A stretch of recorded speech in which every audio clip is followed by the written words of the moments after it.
Hey, Spencer. Welcome Hey. to the Secret Sesh. Oh, thank you for having me. It is a blast to be a part of this. Of course. All right. I'm firing up my packs right now to make this indeed a sesh. We sesh from the top. There's no pausing. If you need time watching this to split a blunt or roll a joint or endabulate a dab, you're on your own discretion, pause or You know not. what to We do?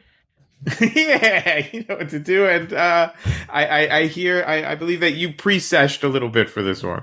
Yeah, I tend to lean towards the edible side of things. I took one about 45 minutes ago, and I know myself well enough that I timed that out pretty well. And because right before we jumped on, it started to kick in, so I was like, "Oh yeah, this is gonna be fun."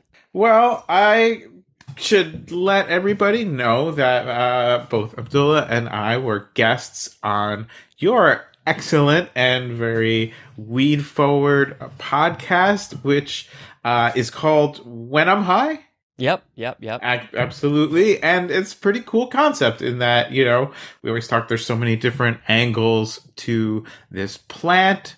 And you really chose to focus on the actual feeling of being high. I know we had an excellent discussion. I know you had a great one with Abdullah. People can go to your podcast feed and listen to those episodes if they're curious. But what made you interested in that particular angle enough to start your own podcast? Yeah. Oh, I got a whole story to tell, and I got to say, it's also very weird to do this while at the beginnings of the brain chemistry changing in this state of mind. So it's very, that's kind of what this is all about, is like, hey, what does this feel like when you're in this state of mind?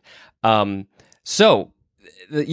story is, when I was a kid, we went through the DARE program like pretty much everybody else did, and it struck me. I was one of those kids that took everything that the adults said to heart. So I abstained from the substance through of many years, over 3 decades, and I had friends who would smoke, and I would always say, no, that's not for me. I don't want to do that. I don't know why. It's not like they went crazy or murdered anybody.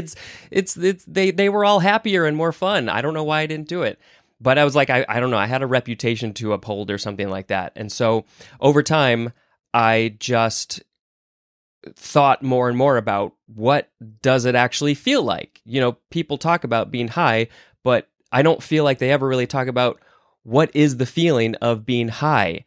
And I was just I'm gonna interject there for a second. Okay. Yeah. I'm gonna say there's an exception to that. Go for it. Many people read the works of the late great Hunter S. Thompson.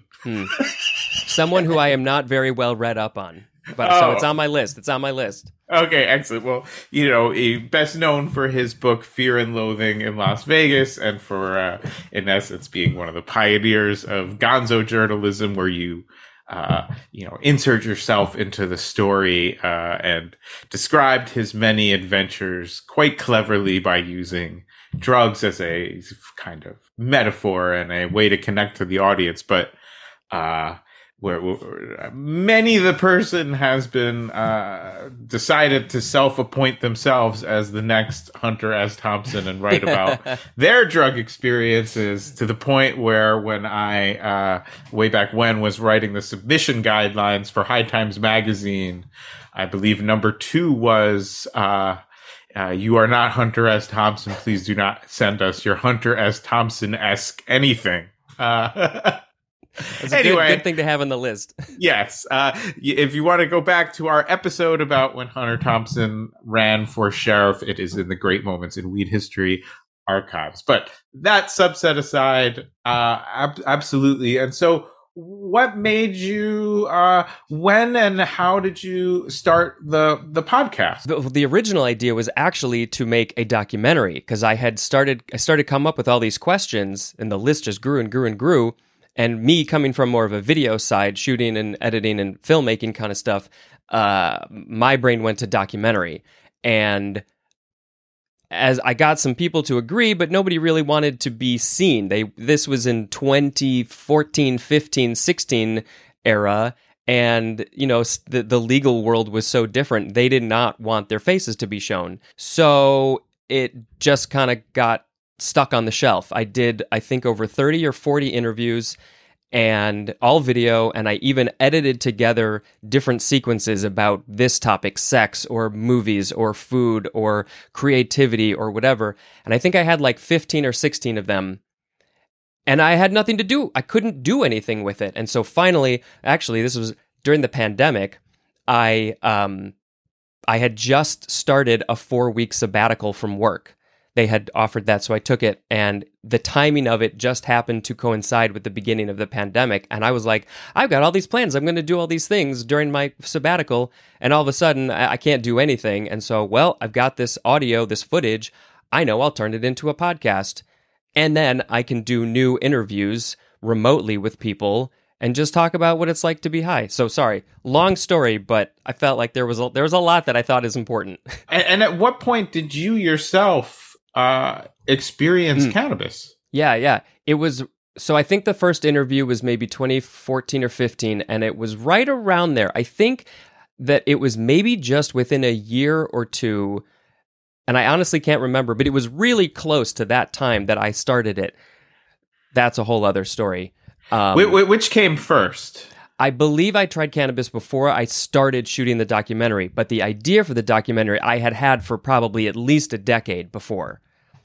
So yeah, I had just. So you were high curious for a long time. Oh yeah, for sure. When your friends and your parents are smoking around you, I didn't know my parents smoked until I was in late high school, and so after that, college age, my friends would come over and smoke with my parents, and I was the only one abstaining from the whole thing.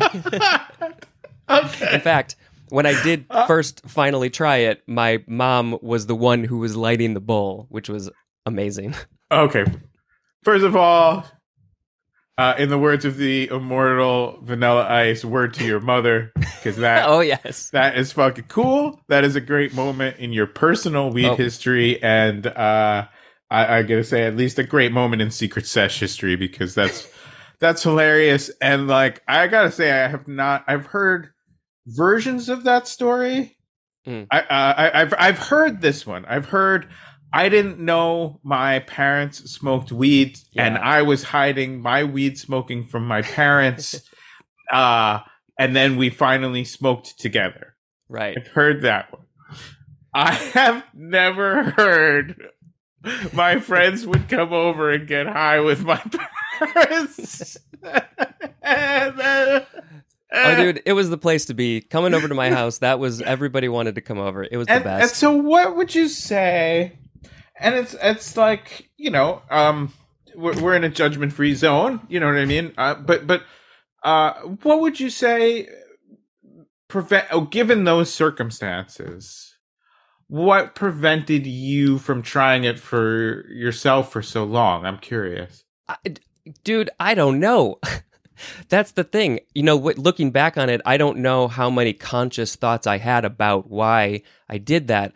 At a certain point, I think in high school, I have a memory of thinking, I have a reputation to uphold, which is total bullshit. But at the time, it was a little bit of like, yeah, I've gone this long without smoking, and I should see how long I can take this. That's just the dumb kid thinking. But other than that, no, there was a part of me that was a little afraid of what it's going to do, because I had never done any drugs. So it was definitely an anxious curiosity kind of, eventually. That's what it turned into. Sure. And then total curiosity. Are you comfortable if I ask you about like smoking weed with your mom that day? Yeah, sure. I mean, she may not be, but I don't know how many, it's not like this is going to spread around the world. Yeah, so that was, my parents were actually about to go to Jamaica for their probably 20th year or so. They were in a reggae band, played a lot of Peter Tosh covers, and they were smuggling a few 100 pounds of Chemdog down to Jamaica, seeds to to cross with the lamb's bread that Bob Marley used to uh, grow down there. But anyway, that's my parents. Right. So yeah, no, they had been going to Jamaica for every year for 20 plus years, and they were about to go, and I was in the car with my wife and her best friend, and oddly, my wife's ex-husband. We're cool, we're all nice, it's fine. So that was the four of us, and we were in the car, and somebody brought up, maybe Spencer should finally try weed. It's probably my wife. And we pull up to my parents' house and call them, say, hey, what would you think about this? They're like, oh yeah, that'd be great, that's fine. Come on over. And we're like, we're in front, we're already here. Knowing, of course, they would do it. So we go in, and my mom pulls out her little box and gets her stuff together, and it's a bowl. And I think at first I was trying to light it by myself. But of course, when you've never done this, you don't know how to do the weird logistics of the hand and the lighter and holding it and trying to think about breathing, pulling it. There's too many things to try. I've not used to lighting a lighter. So my mom comes over and takes the lighter, and she lights it, and she's like, go on, yeah. She's like cheering me on as I'm trying to take my first hit, which of course utterly failed. It didn't work, but... Well, did you snarf? Do you know what snarfing is? Like coughing like crazy? Or when you breathe into it and it, if you cough directly into a pipe or a bong and the weed flies everywhere. Otherwise, you're okay. Yeah, no. I think there was probably a good amount of coughing, but yeah, no snarfing, no weed flying everywhere. And so then you're on your way to the airport? No, we're not. My parents are the next day. They're going to Jamaica for their 2-week trip. Gotcha. Yeah. So we had to grab them before they left the next day. Oh, I see, because your mom's your source. Yeah, right. We didn't have anything. It was all my parents. That's amazing. And so then, was it sort of love at first toke, or did it take a while? Maybe like 6th or 7th toke, because actually I think that night she gave me a little one-hitter that was hers, that she probably had when she was a 20-something-year-old. So she gave that to me. So that was like the thing I had, just little one-hitter. And my wife and I, every once in a while, would... open up the office door and put the stuff in the thing and light it up and blow it out the window. And it wouldn't work for me. And I tried again and it wouldn't work. So this was like probably over months. We tried at least, I think, 6 times. And nothing worked. Nothing happened until finally my parents are out of town. God, would this have been like the next year? I don't know. My parents are out of town, or they're at least gone for the night. And we invite some of my friends over. I think one of them is in town. And, these are my high school buddies who I would hang out with all the time. The ones who were smoking and I wasn't. So my wife and I were like, were smoking with your parents? Right. Exactly. So they're familiar with the drill. They're like, I know this one hitter. Right, exactly. This is Gladys. This is the literal same box that my mom has used for decades. They're familiar with it. So they come over. They get everything set up in the living room. One of my friends rolls a joint. He was the best roller of the group, I think. And I don't remember the details, but I was probably the first one to take a hit, and I think I took one, and then took another one a little bit heavier. Pretty sure I coughed my brains out, and just sort of sat there and just like let my friends talk and do their thing. And then eventually, oh man, it's kind of weird to relive this because it was a really fucking intense situation. But amazing. That's the short story. It was fucking amazing. But my brain went places. I don't know where it went. It was a bit of a freak out, which I think is fairly understandable for a first timer. I way more details about that, but I ended up throwing up later. I laid down on the couch. My friends finished. They left. And as soon as they left, I started feeling better. And my wife comes up to me and I'm like, I gotta throw up. So I threw up, which that's a little rare for weed, I think. It happens, but it's not too common. And after that, my wife and I sat on the couch and it was the most beautiful, loving, full of love time I had ever experienced in my life. everything literally, not literally, but literally felt like it was sparkling. And I think I said to my wife, I feel like I just joined the club, I was like, everything feels different and feels good, really, really good. That was the feeling I had. And I think my wife said, like, welcome to the club, something like that. And yes, it was love at first toke after the crazy night that I had before where I did not feel good and I was very scared and I saw the universe collapse and open up and collapse or something. After that, I was like, oh yeah, no, this is the thing. This is the stuff. Yeah. Nice. Well, that's quite a journey. Thank you for sharing It was. that. And then I want to talk about your other podcast a little bit. But first, I just want to say is, aside from Abdullah and I, what was a conversation from the When I Get High that stands out for you, or that you would direct people to check out? A specific one. Well, I don't know if I could come up with a specific one, but one thing that I did notice was there's a lot of medical talk. You asked before about kind of like what was one of the things that I learned. Well, one of the things is that everybody's experiences are fairly similar, but also very different. But one of the things that came up a lot in the interviews was how cannabis helps them with something medical, either physical or emotional or mental. And that was really amazing to see, just talk to people in a firsthand experience way, to hear about how it has helped them. And like that's what it's all about. That and changing your consciousness.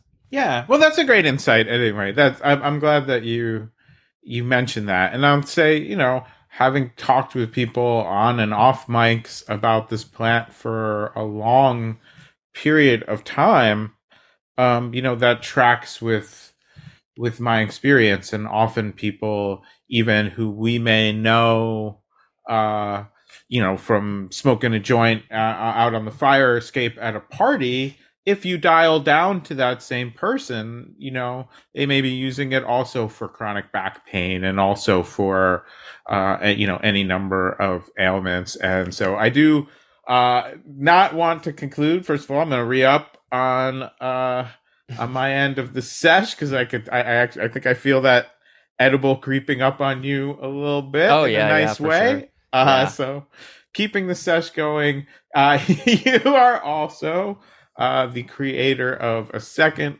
podcast. I am going to actually let you briefly explain it in your own words. Yeah. Well, I'll quickly say that the podcast, When I'm High, it is still out there and available, but I have not made any new episodes for a long time because I'm just too damn busy with other stuff.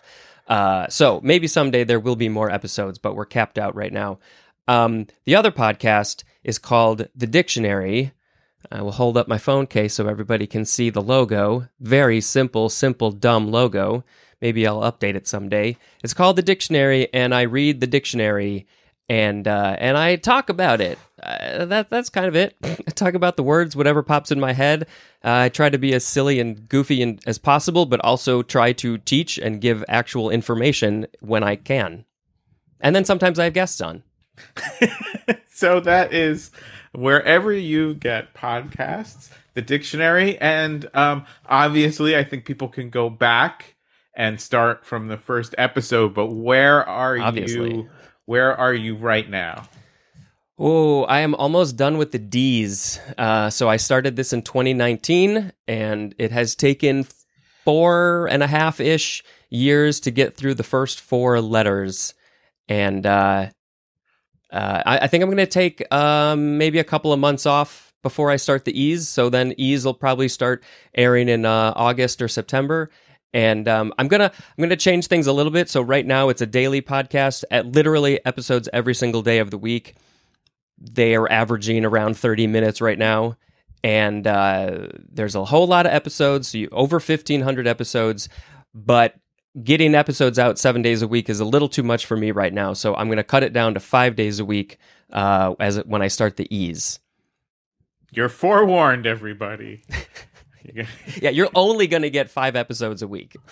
And did the dictionary that you use have the word cannabis Yeah. in it? Yes, yes. And I absolutely had to talk about it for a bit. I couldn't tell you right now what I said, but I definitely talked about it. So when I get to certain words that I have some things I want to say about, I'm gonna say them. Opinions, facts, whatever it is. So yeah, I definitely talked about it. All right. Well, I gotta say, on that subject, and maybe to bring all the worlds together, cannabis itself is the scientific botanical name for the Hmm. plant. It is still to this day not the most common word used. I would say marijuana is probably still the most commonly used word in the United States to Yeah, describe this plant. and I'm actively trying to push that towards cannabis, and I think you do too. Yeah, we definitely, I think, first of all, if somebody uses the word marijuana outside of any malicious intent, I don't think that's anything to get on people about. Yeah. But, the usage and appropriateness of words changes over time. And then there are weed terms like weed. Weed is not only not the scientific term for the plant, but weed is, often a derisive term for plants. Weeds are what you take out of a garden, and Mm. so we sort of wear that badge with some pride. And then in the jazz episode of Great Moments in Weed History, talked about this sort of incredible lineage, everything from tea and reefer, which sort of still survive, to terms like griffa and boo, that have, we're happy to try to bring them back as we tell these stories to try to recover some of the weed slang that were in use at the time of the stories that we're telling. What's cool to me about cannabis is, when the Cannabis Cup events began in the 90s, and there was an editor at High Times, I gotta say, shout out to Steve Hager, who very specifically just worked to try to bring that word back into common usage as an alternative. Of course, we were still using the word marijuana in High Times at that time and Mm. for a long time after, but he simply saw and understood that having a word that wasn't slang, that didn't have, arguably that marijuana does, an association with racist enforcement of these laws against people from Mexico and Mexican Americans and immigrants to this country from Mexico, etc. And I do think that, words do matter, and we have all benefited as a movement from having the word cannabis to use in these settings. If you want to write a law about it, if you want to talk about it on television, if you want to speak about this plant and be, uh, free from some of the stigma around the word marijuana and how it has been applied in the past, it's extremely useful.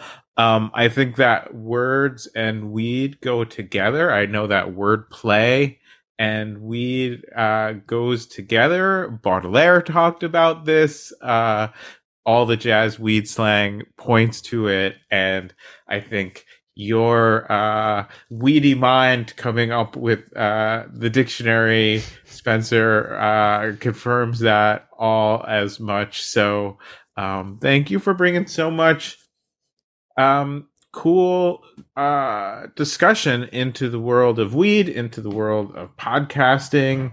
And thank you for supporting Great Moments in Weed History. It's really so appreciated that you choose to do that. Listen, from the moment I first heard your podcast, I was in love with it. And once I found out about the Patreon, I was all up on that shit. Because what you guys have brought to the world of cannabis, I think, has is indescribably, it's going to change the world of cannabis. I know it. I mean, just the fact that you're telling these stories from the world of cannabis, the history of cannabis, bringing those to our knowledge. Not that they were lost, but bringing it to the masses in some way, I think is really important. And it's like just shows how we've like evolved with this plant, and we are who we are because of it in a kind of way. I don't know. Yeah. Well, thank you. And if any of you, thank you so much. That's very kind. And if any of you listening would like to join me on a future secret sesh, just hit me on a DM through the Patreon or send an email to info@greatmomentsinweedhistory.com. We all have great moments in our personal weed history. Spencer, we heard of at least two on this. No, I'm three. At least three on this sesh. One is your mom stepping up and lighting that bowl for you. Two is you having a transformative experience with your wife and seeing the world in a new way and being welcomed to this cannabis club. And three is starting a really interesting and fun and funny podcast for people to talk about their consciousness when in contact with cannabis. So thanks for all that, and thanks for session with me. It was super fun. I'm glad to be here. I definitely have more great moments in my own weed history for sure. But we can talk about those another time. Yeah, next sesh. And I'll see all y'all next Weedness Day for another episode of Great Moments in Weed History. All right, thank ya. See ya.